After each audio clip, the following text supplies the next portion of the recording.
Everybody, I'm Mike the Man and I thank you for visiting my channel. So now comes the tedious part, and that is the part where I go to dissect this interview one by one. And every time I do this, I realize how much stuff I haven't noticed yet. Of course, the first thing I usually do is go straight to the parts that stand out to me, because that is what helps us speed things up a little bit, and it also allows us to compare a new statement to older ones and to see what discrepancies there might be. And the discrepancies, Lauren from Facebook has posted 4 different videos where Katie Proudfoot describes the day leading up to Sebastian's disappearance, and there are significant discrepancies and things that Katie has left out in the beginning that later on came through. And it is through experiential memory that basically she has a pattern of running out of things to say.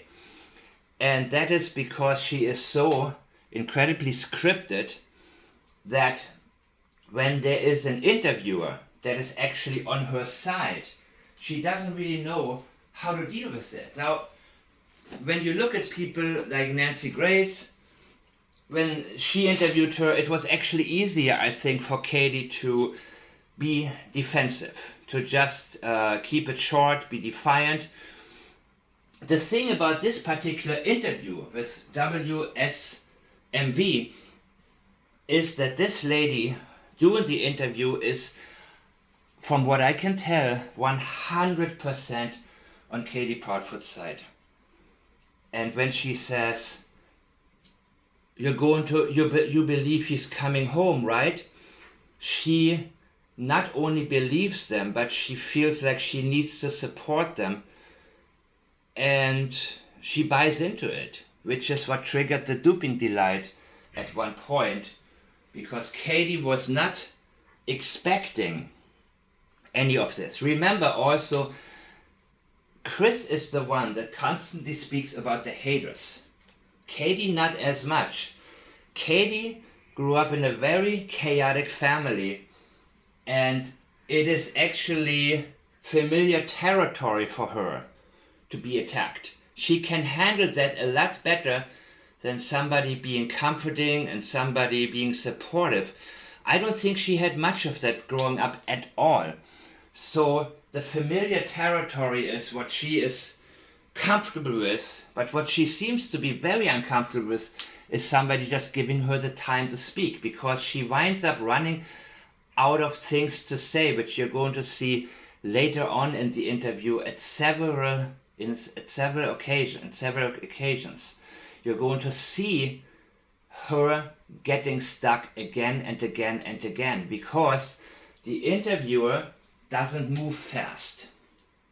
When it's question after question, and like Duchess in her first interview, what she did was she basically gave them options to choose from. She put words into their mouths. It was a horrible interview. It was really a useless interview.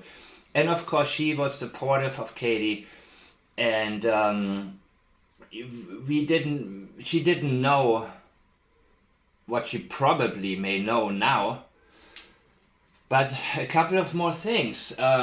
Sebastian wore swimming shoes in the picture on the Flamingo floaty in a swimming pool. Chris said before, when it was talked about that Sebastian swims like a fish and he loves water. Yeah, but he's a pool guy, meaning he doesn't go out in the lake. He's afraid of everything. So it's Chris's way of emasculating Sebastian, basically saying he doesn't live up to his expectation of what a male child should be. Everything to Chris becomes a put down. The goofy smile, whatever it is that Chris Proudfoot feels like he had to say, felt like he has to say. We now see a very different Chris, who realizes that the more he talks, the worse it will be for them. And he also realizes that people want to hear from Katie, and it becomes extremely tiring for people to see the mother hiding behind him, and him, who openly admitted to abusing Sebastian, talks for him. He is Sebastian's voice. He makes himself Sebastian's voice. Sebastian doesn't have a voice. He has us. He has us who can see through the charade and who understand what he went through. But Chris wants to be the spokesperson, and in his dismissive nature basically put him down every chance that he can get and let us all know, look, you're wasting your time. He used to threaten people. He used to have, now there are more and more and more and more people coming on board, realizing, listen, this is absolute nonsense. They are lying. They're being deceptive. We need some answers. And as I've said before, law enforcement treated this like a missing person, a runaway case. I think that Katie Proudfoot was extremely convincing when law enforcement came to her house. I think Chris already prepared them for the narratives when he was on the three-way call where Katie was actually on mute because, well, their explanation was she was too hysterical to speak. Chris did a great job pandering to them. And pandering is going to be the theme of this particular interview for the most part. And by the way, yes, I have noticed the green tattoo Katie Proudfoot has, and it looks very fresh, right? It looks like there's still some red around it, like it was maybe just done for this interview, just to show what she wants you to see. So she is asked, how are you feeling a year later? I haven't written down the direct questions. You can hear them yourselves when you, if you listen to the interview. I wanted to get more of Katie's stuff in here. What does it feel like after a year with no significant leads? And she says, I struggle. And I believe her. She struggles, but the way she struggles is to put words. She doesn't really know what to say because she has already exhausted a lot of her vocabulary when it comes to scripting what she wants you to think about and feel towards her, to how it feels, how what feels, how you feel. That was the question. How do you feel? But she generalizes it. She wants to keep it very general and away from her heart, if you will, which of course many of you will say, well, does she have one? But she has feelings, emotions. All humans have, no matter whether we don't go by good or bad. Emotions are a part of us, and even the worst people in the world have them. And she has learned and is learning how to distance herself from them. And we know she has emotions because she does get stuck. And there are certain topics she avoids. She avoids saying, I love you, Sebastian. She is trying to make it sound like she's saying, I love you, but she wasn't actually saying that. She overuses his name. Overuses. Which again, statement analysis is a win-win. Meaning even if the person is trying to move away from a previous statement, comparing the discrepancies is highly beneficial because it points out areas of interest. It points out where we need to look more and where we need to stay. The areas, the things they leave out, the things they try to correct. They rarely directly correct themselves. They try to overshadow things that they have previously stated by a lot of surrounding information that is not necessary, by altering some parts and just trying to water down everything that they regret having said. It feels honestly. Now, honestly is going to be, I don't know how many times, if it's 7 times, however many times, to be honest or honestly is being used. I don't need to repeat myself, right? But I'm going to do it anyways. If you have too much of a need to show that you're honest, chances are you are not. It's a strong indicator overusing certain words that you're trying to convince us of something. And if you're trying to convince us of something, that is a red flag. Honestly, the amounts of ups and downs. What are the ups? The amount of and there's a qualifier, possible leads that haven't panned out. The everyday, okay, let's wait for a minute. Possible leads. That's not a definitive. She says because it's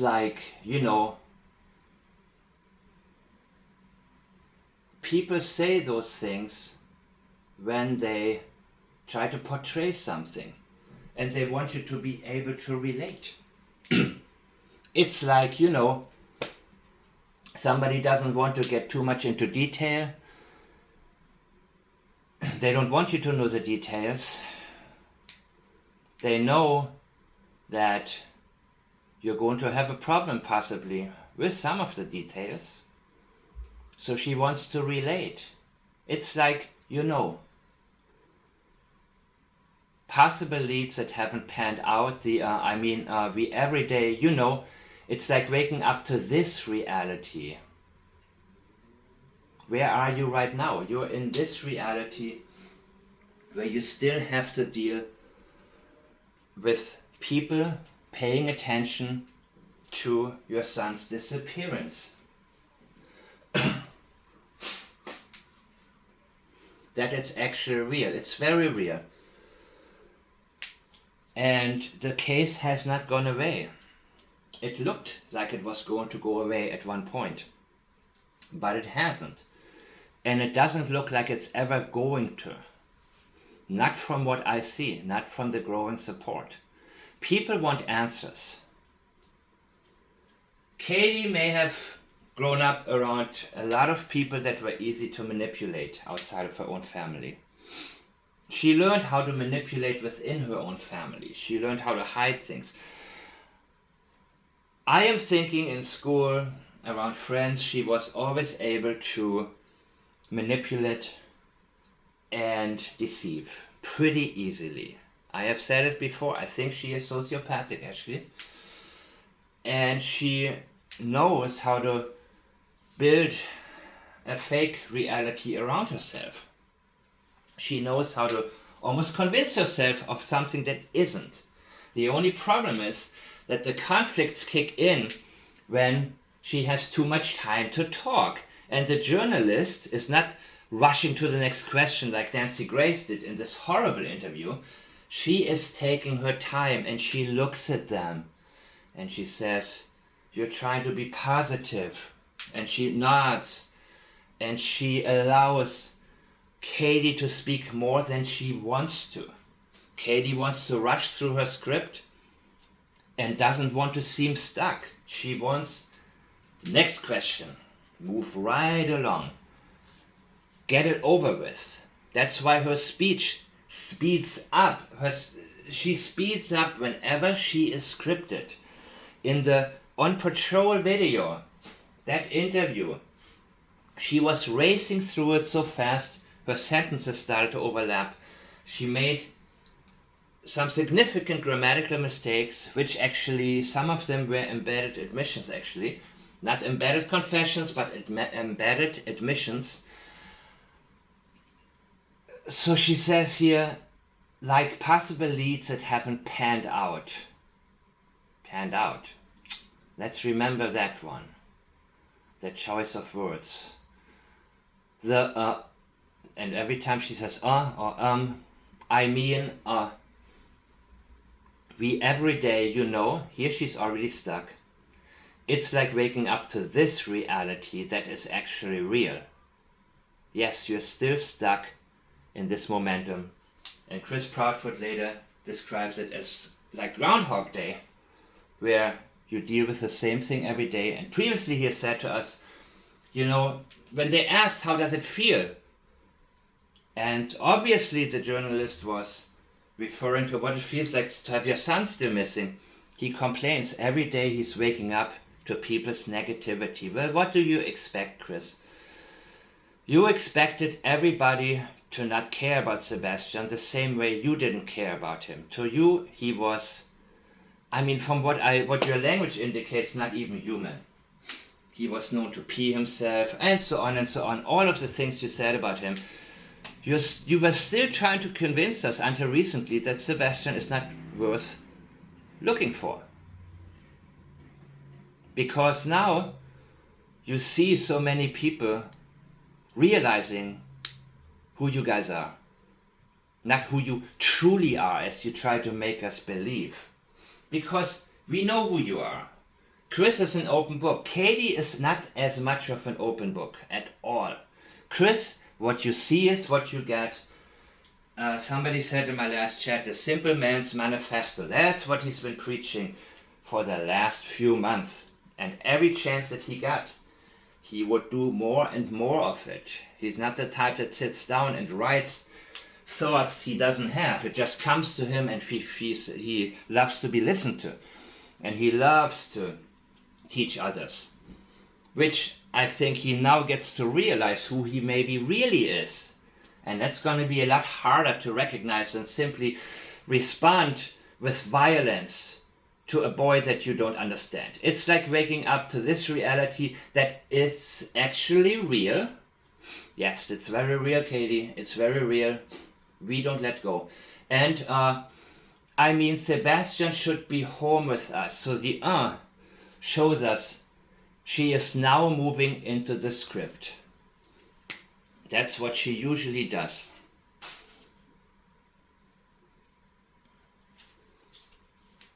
The script is kicking in. Now she's almost qualifying what she said previously. She's telling us, time out. Let me now move into my script, which I have prepared in my mind. And she says Sebastian should be home with us. And she will say that part again and again and again. And it is should be home with us, not I want Sebastian home with us. Sebastian should be home with us. What does it mean when somebody says should be? It's weak. It shows inaction. It also shows pandering. Politicians often use should. We should all, we should. It's avoiding action, and it's putting the ball into the different court, into the other court. Somebody do something. Or it's not happening, but well, I agree with you, he should be home with us. That is pandering. She's pandering to the audience and telling everybody what she thinks they want to hear. And she has experience with that. She's good at it. Not good enough, but she's pretty damn good at that. And there's a little bit of a qualifier again, she's trying to find the right way to say a little bit more. And she is not that comfortable with what she has already said. She catches herself probably very fast. Her mind is probably racing, which has been shown on different occasions where she catches herself very well, but she still steps into it. She still steps into the puddles, and it is a part of her pattern. It is a part of who she is. She's probably a very talkative person when she gets to know you, when she's comfortable with you. And she many times didn't stop until Chris was coughing or something happened that snapped her out of it. When she gets going, she gets going. And she's a perfectionist. She wants to get it right. I mean, he should be in school. Yes, of course he should be. Again, the should. Count how many shoulds there are in this sentence. That this actually, and Sebastian should be home with us. I mean, he should be in school. He should be playing. He should be learning. He should be experiencing life. 5 times in one sentence.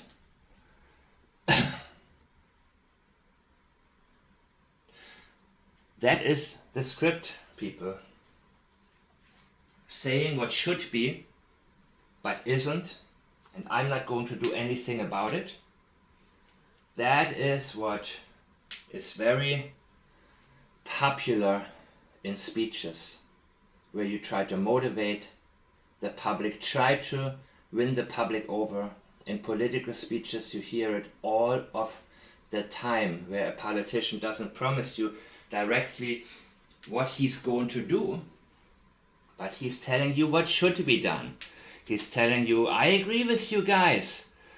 Things are not good. And I keep thinking about the movie Idiocracy there.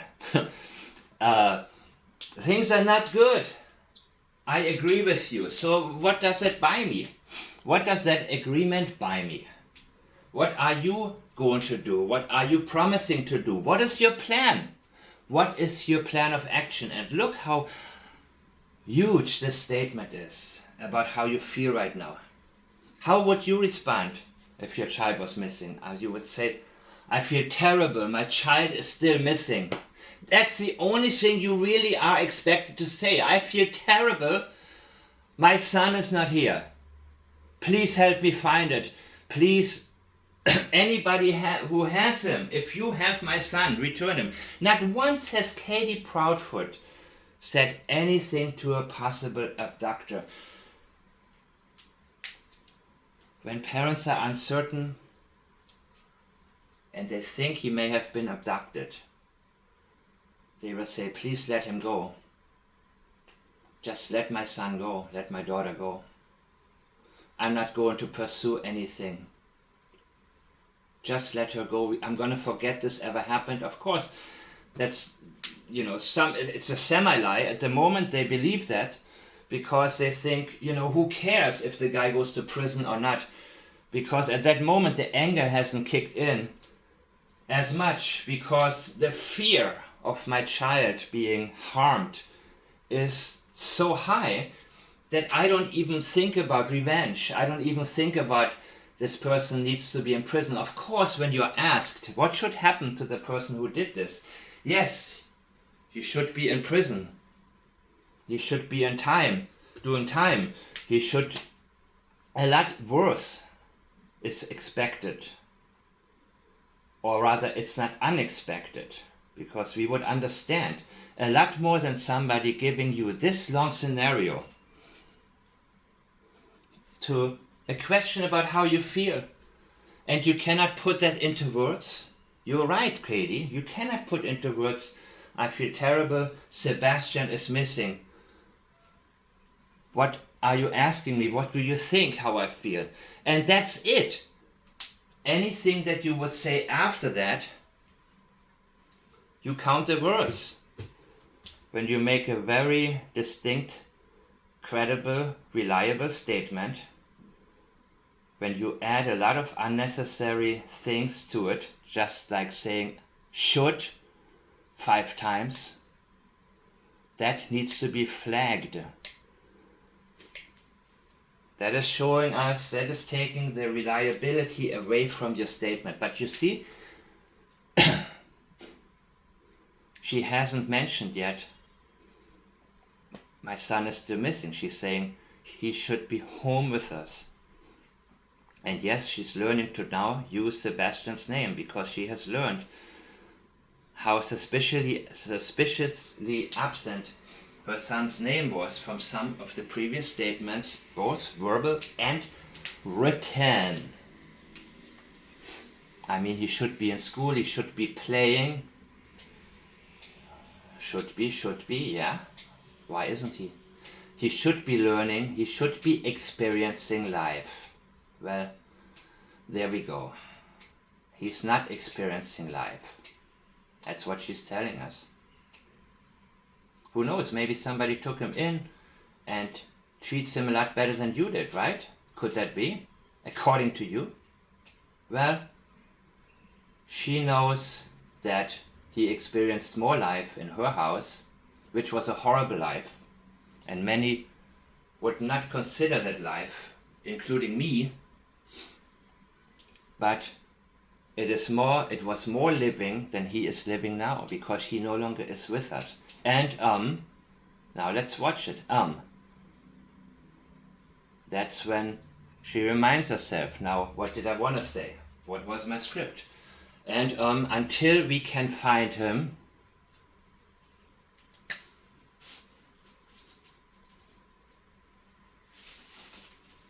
until we can, not until we are going to find him, until we can find him. Well, I can't. I can't find him. I give up. Right? Until we can find him, not until we'll find him. It's qualifying it. And later she will again say willing, if anybody is willing. She doesn't reach out, she doesn't call out for help, she doesn't have any sense of urgency. There is no motivation within her language. There is no suggestion, where should we look? Until we will find him. No, until we can. Sorry, I can't. Oh, am I able to find now? It's okay. And until we can bring him home, which is going to be very much present within the interview. Until we can bring him home, we're going to bring him home. That is, again, a part of the script. It's something that politicians would say about, let's bring the soldiers home. And everybody agrees, yes, it's time to bring our soldiers home. She is studying what works when other people use certain types of phrases. And she reminds herself with the And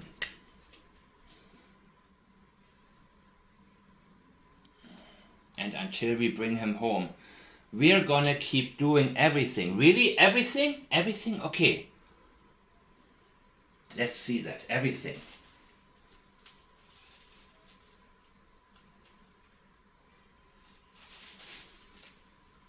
Is she saying everything?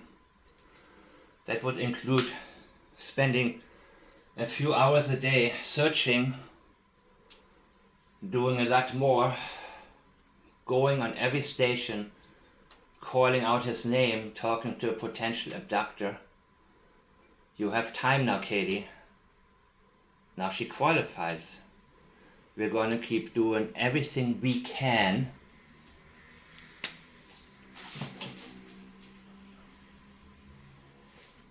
Have you done this? Have you done that? Oh, sorry, I can't.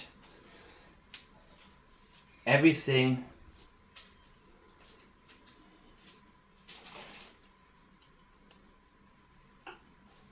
to make sure that people don't forget about him. No. We're going to do everything to find him. Everything we are able to or can to find him, yes. Can be used if there is doubt, but you say it 3 times here. You are already setting us up for the lack of answers and the lack of an ability. Another excuse why he's not going to come home. Not until we bring him home, until we can bring him home. We're gonna keep doing everything we can to make sure that people don't forget about him.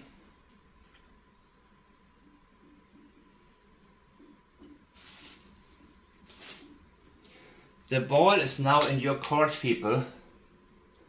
And it's not about you finding him. It's about you not forgetting about him. We don't forget about him. Isn't that Chris Proudfoot's problem? That we don't forget about Sebastian?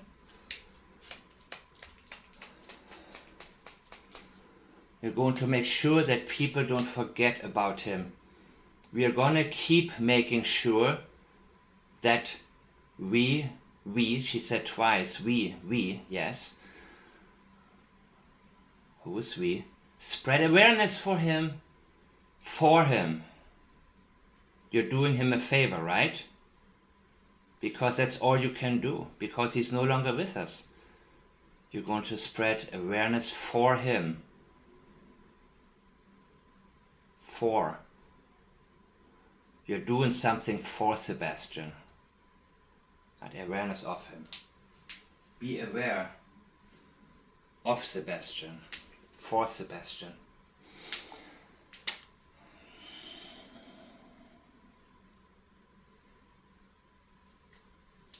That's what you're gonna do, and that's all you're gonna do. I'm spreading awareness for him.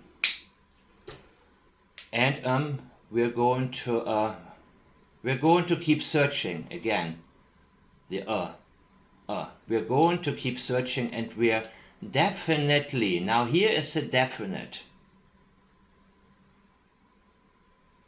That one she is sure about, or wants you to be sure about.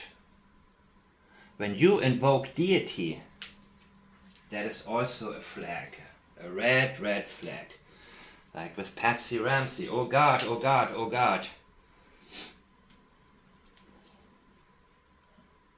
People who are religious, they don't exclaim it so much. They keep it more on the lowdown and say, please pray for us. They're not going to talk too much about it, but yeah, you can say, I'm praying. We're definitely going to keep praying. That definitely is another example of pandering, because the lady that interviews them has talked about her prayer group, and she is completely on the Proudfoot side. Cannot imagine them having anything to do with it, and she knows that this is going to be something she may want to hear. So this is a pandering statement she is finishing with. And that's it. We're going to keep praying. Definitely going to keep praying. But anything else, I have just qualified or pointed out her qualifying her own statement. So all of this she just said, instead of saying, I am completely distraught. What are the ups and downs? Your son is still missing. It doesn't matter if there is a lead. Okay, you follow the lead. You're active. You don't call that an up. That's a potential up. So then she's being asked about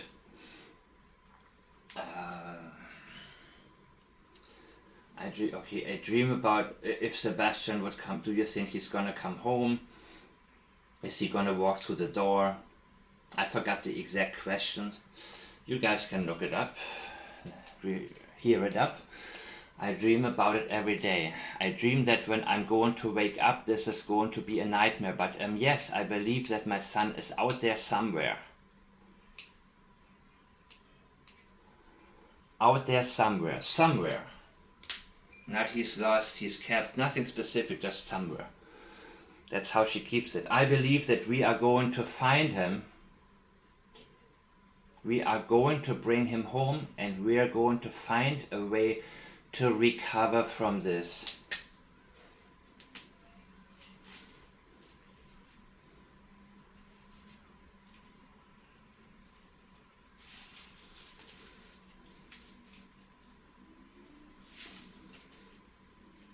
This is close to home. And let's look at the whole sentence. I dream about. It's I dream. I dream every day. Not every night, but I dream every day. Again, it's very scripted. It's very dramatic. It's like giving a speech. I dream. I have a dream. I dream that when I'm going to wake up, this is going to be a nightmare. Also, how many times have you heard something similar? But now the kicks in. Yes, I believe that my son is out there somewhere. She reminds herself at that moment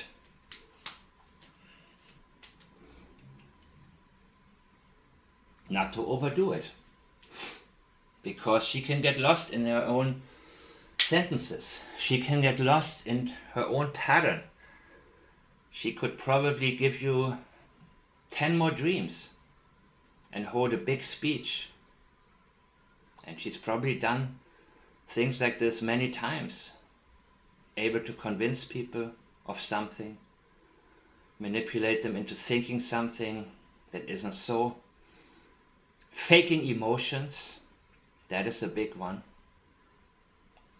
And that's what she did when she talked about, I was hollering, I was screaming, I was crying, all of that. Yes, that's expected. That's not what mothers of a missing child are going to tell you what they did, as much as I don't know what my daughter, what my son is doing right now. That's important. Not me, but look at the we.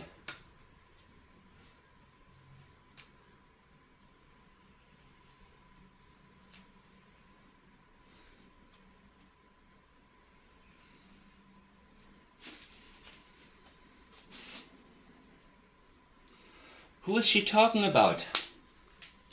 Chris and her? Me and my husband are going to find him. Or people out there.